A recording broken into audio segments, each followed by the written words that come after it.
So our next topic is electric power from current electricity. हमने last time जो heating effect of current पढ़ा उसमें heat का एक फॉर्मूला पढ़ा था आई स्क्वायर आर टी। लेकिन अब हम पावर की तरफ चल रहे हैं।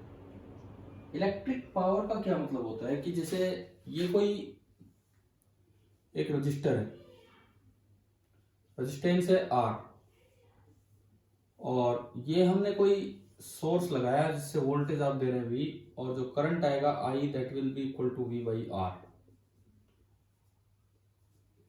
तो एनर्जी सप्लाई की जा रही है सोर्स के द्वारा। फिलहाल ये चीज तो सोर्स है और ये चीज लोड है। Energy supplied to the load, energy supplied to the load in time T. तो ये हमने देखा था कि ये एनर्जी अगर मैं इसे U से डिनोट करूं तो इसका फॉर्मूला था I square into R into T. अब आई इंटू आर को मैं V भी लिख सकता हूं, तो आप इसको यूं देखिए, I R into R into I into T, और you can say U is equal to V into I into T. तो अब पावर का क्या मतलब होता है? पावर का मतलब हुआ करता है एनर्जी पर यूनिट टाइम। ये आपको वर्क एनर्जी पावर से भी पता होना चाहिए, एनर्जी पर यूनिट टाइम। तो जो पावर बनेगी that is U by T, that is V into I into T divided by T. T से टी कैंसिल, तो मेरे पास इलेक्ट्रिकल पावर का एक फॉर्मूला आ गया कि किसी भी डिवाइस के पास अगर वो सोर्स है तो इलेक्ट्रिकल पावर सप्लाई कर रहे हैं, और अगर वो लोड है तो वो इलेक्ट्रिकल पावर कंज्यूम कर रहे हैं। लेकिन इलेक्ट्रिकल पावर का जो फॉर्मूला आया दैट इज V इंटू आई। इसका क्या मतलब कि भाई V उसके पास क्या वोल्टेज है और I उसमें से क्या करंट है। इसका मतलब ये है कि अगर ये कोई डिवाइस है, दिस इज अ सोर्स, और इसके अंदर करंट यूज आ रहा है, तो हमें पता है कि सोर्स के अंदर करंट जाता है low potential to high potential, और पोटेंशियल डिफरेंस है V। तो सोर्स ने इलेक्ट्रिकल पावर जो सप्लाई की होगी, सोर्स के द्वारा जो इलेक्ट्रिकल पावर सप्लाइड होगी, उसका फॉर्मूला होगा V इंटू आई। अगर ये चीज एक लोड की तरह काम कर रही है और इसके अंदर करंट यूं आ रहा है, तो हम जानते हैं कि लोड में करंट चलता है from high potential to low potential, और पोटेंशियल डिफरेंस है V। तो यहां पे जो डिफाइन होगा that is electrical power consumed, and this will be equal to V into I. एक जगह है इलेक्ट्रिकल पावर सप्लाइड और एक जगह है इलेक्ट्रिकल पावर कंज्यूम, दोनों के दोनों V इंटू आई ये आपके बन गए। अब देखो, सपोज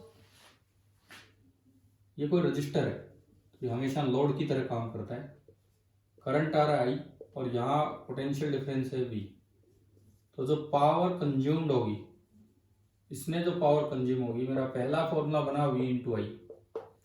अब अगर मैं V को आई आर लिख दूं, अगर मैं V को आई आर लिख दूं तो ये बन गया आई स्क्वायर आर, और अगर मैं I को V बाई आर लिख दूं तो ये फॉर्मूला बन गया V स्क्वायर बाई आर। अब फिर एक वही कंफ्यूजन, इसको देख के लगता है कि power is directly proportional to R, इसको देख के लगता है कि power is inversely proportional to R. तो कौन सी बात सही है और कौन सी बात गलत है? होता क्या है, अगर दो तीन रजिस्टर सब में I सेम है, जैसा कि सीरीज में होता है, तो बोला जाएगा power is directly proportional to R. अगर दो तीन रजिस्टर सब में वोल्टेज सेम है, जैसा कि पैरेलल में होता है, तो V कांस्टेंट हो गए तो ही बोला जाएगा power is inversely proportional to R. मतलब P is directly proportional to R if resistors are in series, and P is inversely proportional to R if the resistors are in parallel। अगर resistors parallel में हैं तो P inversely proportional to R है, और अगर register series में है तो P directly proportional to R है। देखिए इसका क्या मतलब है, ये मैं आपको समझाऊं। देखिए जैसे सपोज कीजिए मैंने दो रजिस्टर लगा रखे हैं, एक R1 और एक R2, एंड हम बोल रहे हैं कि R1 is greater than R2, और यहां से एक वोल्टेज दी V। एक तो ये वाला अरेंजमेंट बन गया। एक बार हम ये दो रजिस्टर लेते हैं, एक R1 दूसरा R2, फिर से मैंने बोला R1 is greater than R2, तो ये दोनों आपने पैरेलल में लगा के देख लिए हैं, और ये वोल्टेज भी यहाँ V है। एक जगह दोनों सीरीज में है, एक जगह दोनों पैरेलल में है। अब अगर इसमें देखें, देखो करंट इसमें से आई गया तो इसमें से भी आई ही जाएगा, लेकिन पोटेंशियल डिफरेंस मुझे पता नहीं है। यहाँ हो सकता है कुछ V1 आए और यहाँ हो सकता है कुछ V2 आए, बटेगा। पैरेलल में एक चीज श्योर है, पोटेंशियल इसके पास भी V है और पोटेंशियल इसके पास भी V है।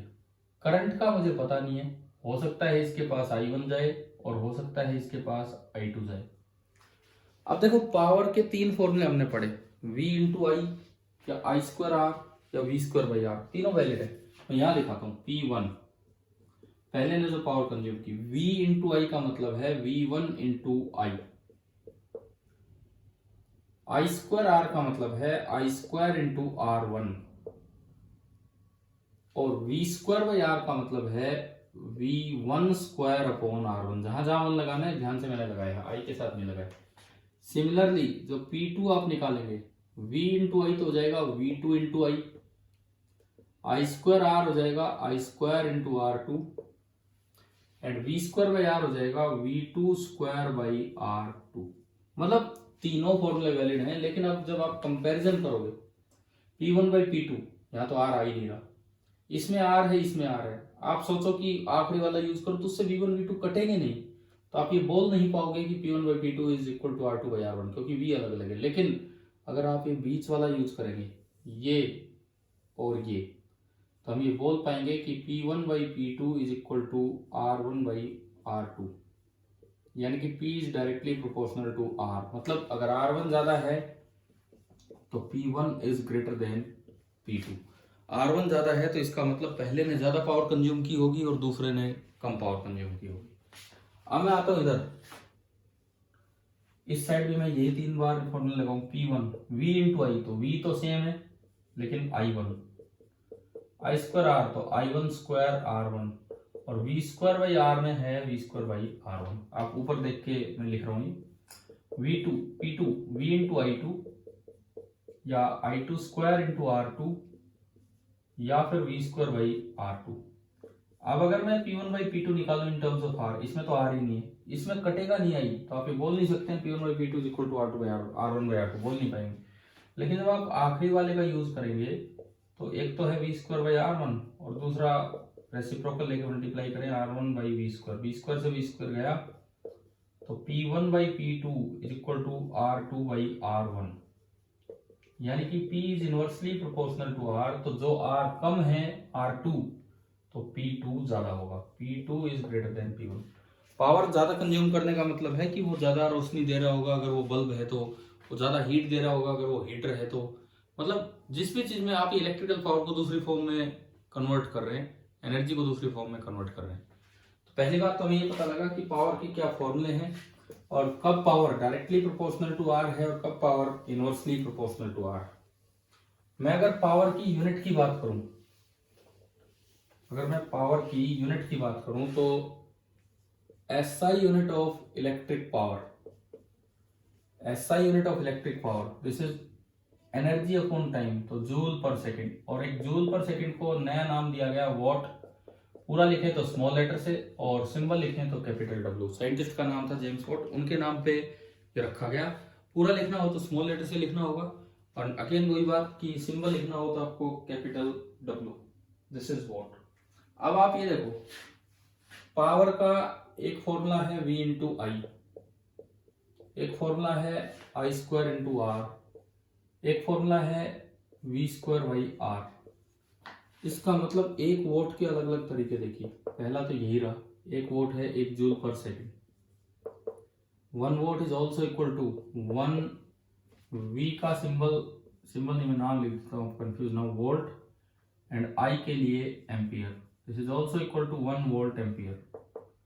This is also equal to ampere square ohm, 1 ampere square ohm, and this is also equal to 1 volt square upon ohm. मतलब एक वोट के ही अनेक तरीके हैं लिखने के, ये सारी चीजें वोट की जगह आप यूज कर सकते हैं। अच्छा, अब मैं थोड़ा अपने प्रैक्टिकल यूनिट्स की तरफ चलूं। देखिए, vote is a very small unit.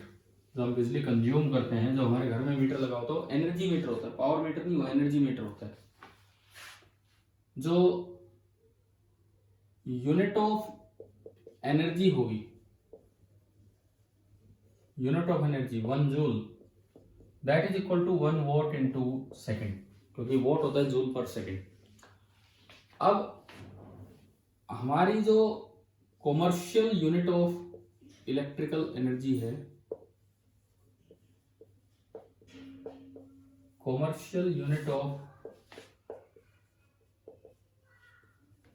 electrical energy, this is 1 kilowatt hour.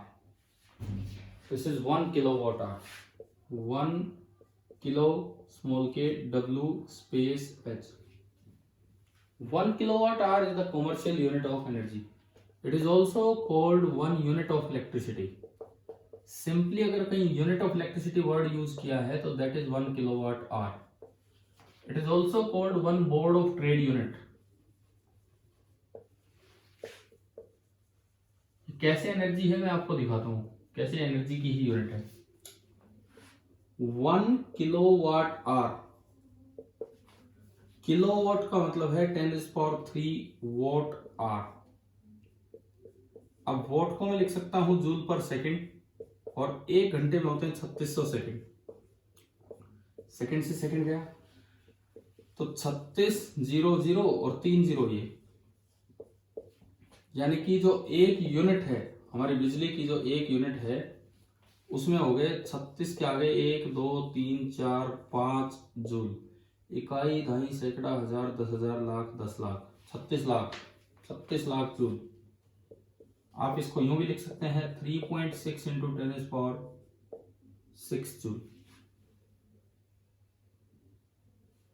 Clear ना? 3.6 इंटू 10⁻6। अब मैं यहां ले गया 1 2 3 4 5 6, 3.6 इंटू 10⁻, मतलब एक यूनिट जो हम बिजली की ले जाते हैं, यूज कर लेते हैं, अपने मीटर में देखना बहुत जल्द निकल जाती है एक यूनिट। इसका मतलब आप 36 लाख जूल एनर्जी यूज कर गए। यार कितनी खतरनाक एनर्जी हम यूज कर रहे हैं घर में। 36 लाख जूल एनर्जी आप एक यूनिट के नाम पे यूज कर जाते हैं, और सरकार हमसे कोई खास पैसा नहीं लेते, नियरली 5 रुपए। इतनी 36 लाख जूल एनर्जी देने का काफी सब्सिडी पे रहता है ये सब। नियरली 5 रुपए हम, वैसे तो अलग अलग रेट होते हैं, लेकिन नियरली 5 रुपए हम सरकार को दे रहे होते हैं। अब देखो मैं एक आइडिया देता हूँ, जैसे सपोज कीजिए कहीं पे आपका मंथली बिल आया, इलेक्ट्रिसिटी बिल, घर का बिल 2 महीने का आता है, कॉमर्शियल जगहों का मैंने कहा 1 महीने का 100 यूनिट बिल आ गया। तो ये तो अब तो फिर भी थोड़ा ठीक हो गया भाई। पहले जब हम छोटे थे हम देखते थे हमारे मोहल्ले में एक रीडर आया, एक की बैठक में बैठ गया, हाँ भाई तू लिखवा दे भाई कितनी यूनिट, तू लिखवा दे भाई कितनी यूनिट। मतलब लोग रीडर चेक भी नहीं करने जाता, और लोग अपने तरीके से अपनी यूनिट लिखवा रहे होते जितना बिल भरना होता वो। ये सिस्टम था। मीटर भी चलाते नहीं चलाते, कई तरह के सिस्टम थे, लेकिन अब थोड़ा सा ठीक हो रहा है काम। तो अगर मान लो आपका बिल आया 100 यूनिट, एंड सपोज कीजिए 5 रुपए पर यूनिट ये रेट है, मैं बहुत ही रेंडमली बोल रहा हूँ, मान लो ये रेट है। तो आप यूँ देखो, आपका बिल महीने का बना 500 रुपए, 500 रुपए बिल बना। अब आप एक बार ये सोचो, आपने बिजली कितनी यूज कर दी, कितनी इलेक्ट्रिकल एनर्जी यूज कर दी सरकार की, इसको 100 से गुना कर दो। 36 लाख को 100 से गुना किया, 36 लाख को 10 से गुना किया 3 करोड़, 100 से गुना किया 36 करोड़। खतरनाक ही हो गया भाई ये तो काम। 100 यूनिट का मतलब है कि जो आपने एनर्जी यूज कर ली पूरे महीने में, दैट इज 36 के आगे 1 2 3 4 5 जीरो तो पहले ही थी और 2 जीरो और लगी। इकाई, दहाई, सैकड़ा, हजार, 10,000, लाख, 10 लाख, करोड़, 10 करोड़, 36 करोड़ जूल।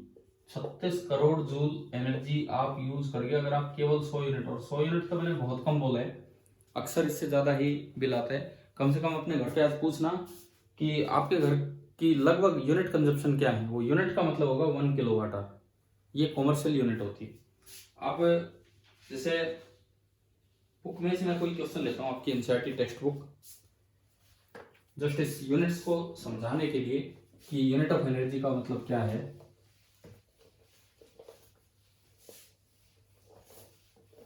देखो मैं ले रहा हूं पेज नंबर 219,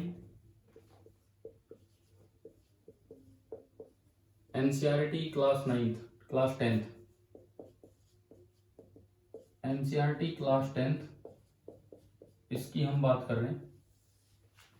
पेज नंबर 219 पे सबसे पहले एग्जांपल 12.12 सबसे पहले मैं ये एग्जांपल लेता हूँ। इसमें लिखा हुआ है an electric bulb is connected to a 220 volt generator. एक 220 वोल्ट का सप्लाई है मान लो कहीं से भी, और उसके साथ आपने बल्ब लगा दिया। भाई थोड़ा आपको ना सर्किट सिंबल्स का ज्ञान होना चाहिए, अभी मैं आपको बताऊंगा इसी बुक से ही। तो करंट इज 0.5 एम्पियर, करंट आपको दे दिया 0.5 एम्पियर, और उसके बाद सप्लाई है 220 volt. What is the power of the bulb? ये पावर सप्लाई नहीं है, पावर कंज्यूम होगी, किसने कुछ इलेक्ट्रिकल पावर कंज्यूम की। अब आपको देखो वोल्टेज पता है, करंट पता है, तो हमें यूज करना चाहिए formula I. Electrical power consume by the bulb is 220 into 0.5 मतलब 1/2, दिस इज 110 वोट। यानी कि इस बल्ब की जो पावर है वो 110 वोट है। अब इसका मतलब सुनो क्या है, अगर आप इस बल्ब को 1 घंटे तक यूज करते रहे तो जो एनर्जी इसने कंज्यूम की होगी that is 1110 watt hour. Watt hour, मैं जूल में नहीं जा रहा हूं। मैं अगर इसे यूनिट में कन्वर्ट करूं तो किलोवाट आवर में कन्वर्ट करने के लिए 1000 से आप डिवाइड कर दीजिए, किलोवाट आवर, यानी कि 0.11 किलोवाट आवर ये बल्ब यूज कर रहा होगा 1 घंटे में, जिसका अमाउंट आप कुछ भी नहीं दे रहे होंगे। अरे हम लगभग 1 यूनिट का 5 रुपए दे रहे हो, तो ये तो 0.11 यूनिट है, तो इसके तो कुछ भी नहीं हम पैसे दे रहे हैं, तो आप इस तरह से बिजली यूज कर रहे हैं। मतलब सरकार हमें काफी सस्ते में बिजली दे रही है इस तरीके से। अच्छा, उसके बाद देखिए भाई, अब तो थोड़ा सा ठीक काम हो गया, पहले बहुत भारी चोरी थी, बिजली चोरी, और लोग इसे शान समझते थे, अपने बच्चों को सिखाते थे कि भाई किस तरह से बिजली चोरी की जाती है। पहले तो बड़ा ओपनली इस पे बताया जाता था क्या है क्या नहीं।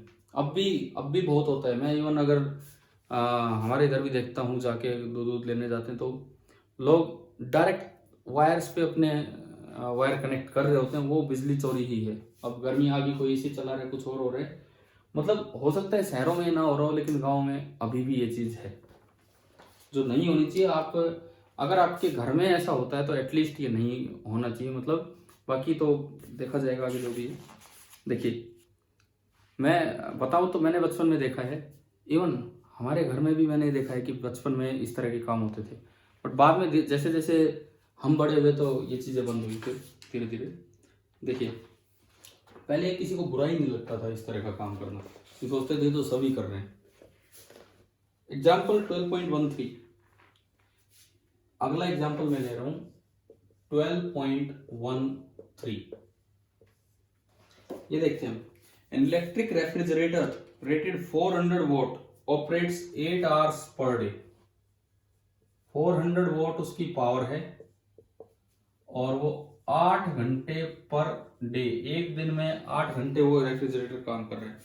What is the cost of the energy to operate it for 30 days? ये कह रहा है कि 30 दिन तक आपको ये चलाना है एट द रेट ऑफ ₹3 पर किलोवाट आवर, यानी कि रुपीज इन्होंने इस तरह से लिखा हुआ है 3 पर किलोवाट आवर, मतलब पर यूनिट, कि 1 यूनिट के आपके 3 रुपए लगेंगे, तो आपको ये बताना है कि भाई इसने कितना टोटल खर्चा दिया है आपको इस रेफ्रिजरेटर ने पूरे 30 दिन, मतलब पूरा 1 महीने का ये पूछना चाह रहा है कि भाई कितने। तो देखो सबसे पहली बात, पावर 400 वॉट, आप यूनिट में रखो वॉट आवर किलोवाट आवर इस तरह से। अब टाइम कितनी देर आपने यूज किया, 1 दिन में 8 घंटे और 30 दिन, तो 8 hours per day into 30 day, day से डे कैंसिल, तो ये आ गया 240 आवर, टाइम ये है। अब जो एनर्जी होगी that is power into time, तो 400 वॉट इंटू 240 आवर, इसको आप सेकंड में ना कन्वर्ट करें, यूनिट में चलना हमें। 400 वॉट इंटू 240 आवर, 24 चौक 96, तो ये आपका हो गया 96 और 30 वॉट आवर। इसको हटाओ क्योंकि मुझे किलोवाट आवर बनाना है, 1000 से डिवाइड करेंगे तो दैट इज 96 किलोवाट आवर। यानी कि इस रेफ्रिजरेटर ने पूरे महीने में आपके घर में, देखो एक रेफ्रिजरेटर इतना, हम कहते हैं 100 यूनिट बिल आ रहा है, 100 यूनिट कैसे आ सकता है भाई, अगर 100 ही दिखा रहे तो आप या तो कुछ गड़बड़ है या फिर आपने जानबूझ के कर रखा है ऐसा। मैंने कई बार देखा, देखो मैं अपनी बात एक्सेप्ट कर रहा हूँ, जब हम छोटे थे तो हमारे घर में हम कई बार देखते थे 100 यूनिट तक का ही बिल आता था। अब वो पता नहीं कैसे, सच में उस समय हो सकता है उस समय पे चीज़ें कम यूज होती हों, क्योंकि फ्रिज टीवी ये सब चीज़ें होती नहीं थी उस समय, मे भी इस वजह से शायद कम आता हो, या फिर हो सकता है किसी बड़े ने कोई गड़बड़ भी कर रखी हो। देखिए ये 96 यूनिट्स थी और इसको कॉस्ट आपको दिया हुआ है, कॉस्ट है 3, यानी कि जो टोटल बिल आया होगा, बिल 1 यूनिट के 3 रुपए, तो 96 यूनिट के जो बिल होंगे वो 96 इंटू 3, ये आपका बिल आएगा। मतलब अगर इसको कैलकुलेट करें तो 3 से 18, 3 बचते 288 रुपी। यानी कि ये जो बिल आया कि ये केवल रेफ्रिजरेटर की वजह से है, कि केवल रेफ्रिजरेटर की वजह से 288 रुपए बिल आ गया होगा। तो शायद आपको ये पावर वाली बात समझ में आ गई होगी। देखो अभी क्या है, मैं बीच बीच में बातें इसलिए कर रहा हूँ कि अब पहले लोगों को बुरा नहीं लगता था, बुरा पहले भी थी ये चीज, लेकिन अब लोग समझ रहे हैं, तो इसलिए बिजली चोरी कम हो गई है, काफी कम हो गई है। एटलीस्ट मुझे मेरे मोहल्ले में आसपास तो अब दिखती नहीं है कहीं भी कोई बिजली चोरी है इस तरह का काम। अच्छा अब देखो हमने बल्ब का एक सिंबल यूज किया, तो मैं आपको ये कह रहा था कि आपको एटलीस्ट सर्किट सिंबल सारे पता होने चाहिए। अगर मैं आपकी एनसीईआरटी टेक्स्ट बुक में देखूं, हाँ ये पेज नंबर 203, अब मैं सर्किट सिंबल्स की बात कर रहा हूं, पेज नंबर 203 आपकी बुक में कुछ लिखे हुए symbols of some commonly used components in circuit diagram, इसे हम बोले हैं सर्किट सिंबल्स। हम सर्किट सिंबल्स देख रहे हैं कि क्या है। इन्होंने 11 लिखे हुए हैं। पहला इलेक्ट्रिक सेल, इलेक्ट्रिक सेल का मैं बोल रहा हूं बस, और सीधा सिंबल ये सिंबल दिया जो हम बैटरी का यूज करते हैं। दूसरा बैटरी और कॉम्बिनेशन ऑफ सेल, इसको भी आप बैटरी बोल सकते हैं, लेकिन ये कहता है कि अगर आप 2-3 दिखाएं, 2-3 सेल को जोड़ दें तो ये बन गया बैटरी। नंबर 3, आप भाई अपनी बुक में देख लेना, ये जो पेज है टेबल 12.1, इसमें सारे 10-11 दिखा रखे हैं ओम्स लॉ से जस्ट ऊपर, तो मैं अभी आपको वही बता रहा हूं। नेक्स्ट है प्लग की, ये भी काफी इंपॉर्टेंट है, आपको पता होना चाहिए। अगर ऐसे दिखाया है तो इसका मतलब अभी वो ऑफ स्विच है, अभी वो ऑफ स्विच है, इसे बोल देते हैं प्लग की।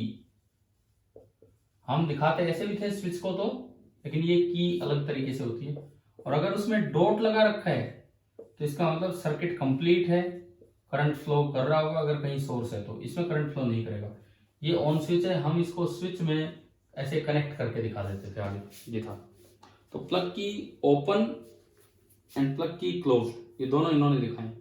ये स्विच ओपन है और ये स्विच क्लोज है। उसके बाद वायर ज्वाइंट, ये कह रहा है कि कहीं 2 वायर यूं निकल रही हो, ज्वाइंट पे आपको स्ट्रेस देना हो तो ये, अगर आप ये ना भी दिखाएं तो भी हम ज्वाइंट मानते हैं।